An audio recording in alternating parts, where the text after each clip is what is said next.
40 दिन आदमी जमात में बुला कर ले जाते हैं, ईमान बोलने करा देते हैं, ईमान सुनने कराते हैं, ईमान करने कराते हैं, तो आदमी की हालत क्या होने लगती है, दीनी बन जाती है। अगर LKG से बच्चा शुरू करके 10th स्टैंडर्ड तक मुसलसल कुफ्र सुने, कुफ्र बोले, कुफ्र देखे, कुफ्र करे, तुम्हारा बच्चा ईमान में बाकी रह जाएगा क्या कहते हो? बेंगलुरु में मेरा एक स्कूल है, मैंने 3 जनवरी को अंबेडकर हॉल में मैंने अपना एनुअल डे किया। उससे पहले उस एनुअल डे की तैयारी के लिए हॉल को इंस्पेक्शन करने के लिए 2 दिन गया। उससे पहले 2 दिन पहले 2 तारीख को भी एक स्कूल का फंक्शन हो रहा था, एनुअल डे हो रहा था। 1 तारीख को भी एक स्कूल का एनुअल डे हो रहा था। मैं देखने के लिए अंदर गया, 90% मुसलमान बच्चे बुर्का ओढ़कर ऑडियंस अपने बच्चों को देखने के लिए आए हैं, और वहां पर पूजा कर रहे हैं बच्चे, और हमारे पेरेंट तालियां मार रहे हैं। वो स्कूल वाले करा रहे हैं, वो उसको बात छोड़ दो, स्कूल भी मुसलमानों की स्कूल है। स्कूल भी किसकी है? मुसलमानों की स्कूल है। और ऑडियंस ऐसा लग रहा था कि जुमा हो रहा है वहां पर। सब टोपियां पहन ले कोई बैठे हुए थे, सब बुरखे पहन लेकर बैठे हुए थे। वो बुरखे भी पहन लेकर बैठे हुए थे जिसमें नाखून भी ना दिखे, लेकिन उनके बच्चे पूजा कर रहे हैं और क्या मार रहे हैं। अब सोच लो कि ये हालत होगी तो 10-12 साल के बाद इस मुल्क के अंदर हालात क्या होने वाले हैं। हम कह रहे हैं कि व्हाट्सएप पे डालते हैं, फलां बच्ची क्या कर रही है, रजिस्टर मैरिज हो जा रही, कुछ देखो। ये तो अभी बारिश से पहले की जो रिमझिम झड़ी जिसे बोलते हैं वो है। 12 साल के बाद अभी ये सिलेबस पूरा ये होने के बाद जो तुम्हारे मोहल्लों में, तुम्हारे घरों में होगा, तुम अंदाजा नहीं लगा पाओगे।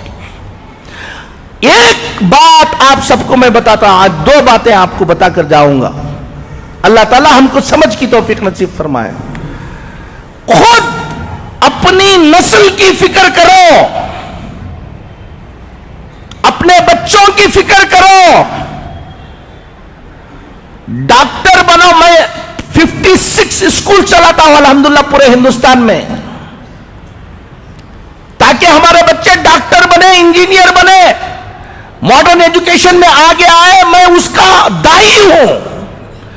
मैं कह रहा हूं आपको, सिर्फ डॉक्टर, सिर्फ इंजीनियर ये तुम्हारी फिक्र है तो याद रख लेना, डॉक्टर तो उन्हें बन जाएगा, ईमान में बाकी नहीं रहेगा, खून के आंसू रोना पड़ेगा। वो इंजीनियर तो बन जाएगा। एक बच्ची एक गैर मुस्लिम के पीछे भाग गई। वो लोग पूरे मिलकर मेरे पास आए और आकर कहने लगे कि मौलाना हम फला हैं, फला हैं, रो रहे थे, दुख से बिलबिला रहे थे, हमारी बच्ची गैर मुस्लिम के साथ शादी कर ले रही है, क्या करना, कोई हल बताइए आप। और मैंने कहा कि कौन सी स्कूल में पढ़ाया है तुमने? तो स्कूल बताया उन्होंने, वो स्कूल जहां कुफ्र ही कुफ्र है। अब वो जोश में आकर उनके बाप ने मुझसे कहा, हजरत मेरा बस चल जाए तो मेरी बच्ची को मैं कत्ल कर दूं। मैंने उससे कहा, तेरा बस चल नहीं रहा इसलिए कत्ल नहीं कर रहे, तेरा बस चला तो तुम उसको कत्ल कर देते हो बोल रहे हो। मैं एक बात बताऊं तुमको, मेरा बस चलता तो तुमको कत्ल कर देता था मैं। वो बच्ची की गलती नहीं है। अगर आज से 10 साल पहले, 12 साल पहले, 15 साल पहले अगर तुमको आकर मैं कहता उस स्कूल में, जिस स्कूल में जा रहे हो उसका जहन ये बनने वाला है, तुम ख्याल करो कि ऐसी स्कूल में दाखिला करो जहां उसका क्या रहे, ईमान बाकी रहे, तो तुम मौलाना को कहते कि मौलाना आप बैकवर्ड हैं। तुम बहुत फॉरवर्ड बन रहे थे ना, ले लो। आपको बता रहा हूं, दीनदार घरों के बच्चे ईमान में बाकी रहना। अलीगढ़ गया था मैं, حضرت مولانا حکیم کلیمالدین صاحب دامت برکاتہم اللہ ان کی عمر کو دراز فرمائے، وہاں گیا، وہاں بیٹھا ہوا تھا، ایک صاحب آئے بڑے دیندار، کہا کہ حضرت آپ کو یہاں سے جانے کے وقت ایک آدھا گھنٹے کے لیے ہمارے گھر آنا ہے۔ کہا کیا بات ہے؟ ایک لڑکی غیر مسلم ہو گئی ہے،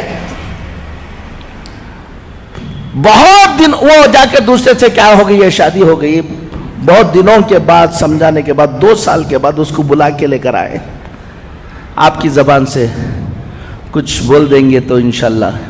ہمارے گھر میں ہمیشہ اجتماع ہوتا ہے، سب ہوتا ہے، اس بچی کو بلا کے لے آئے۔ میں سمجھا ہمیشہ گھر میں اجتماع ہوتا ہے، سب ہوتا ہے، تو کسی اور کی بچی ہوگی، بلا کے لے آئے ہوں گے۔ اب میں گیا، بچی سامنے بیٹھی ہوئی تھی اور بات کرنے کے لیے کہا، میں نے کہا کہ تم چھوڑ دو، میں بات کر لوں گا اس کو۔ اب اندر جانے کے بعد کہا کہ یہ کس کی بچی ہے؟ کہا کہ کسی اور کی بچی نہیں مولانا، یہ ہماری بچی ہے۔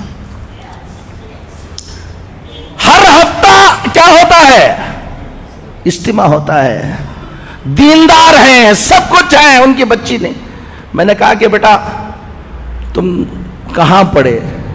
کہا گرکل میں پڑھے حضرت ہم۔ میں نے کہا کہ علی گڑھ میں تم کو اور کوئی اسکول نہیں ملی؟ گرکل میں پڑھایا۔ کتنے بچے تھے؟ پورا گرکل کفر سکھاتا ہے، اسی کام کے لیے بنایا گیا ہے۔ اب آپ اپنی بچی کو ڈاکٹر بنانے کا جذبہ، آپ بچی کو بھیج رہے ہیں، دیکھ نہیں رہے ہیں، اور اچھے مارکس آ رہے ہیں، یہ آ رہے ہیں، یہ سب دیکھ رہے ہیں۔ میں نے کہا کتنی اور مسلمان بچیاں تھیں وہاں پر؟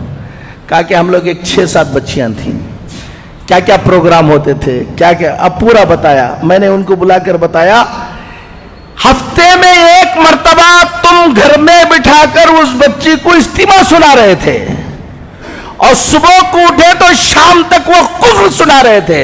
تمہارے کفر، اس کفر کا اثر ہوگا یا تمہاری تعلیم کا اثر ہوگا؟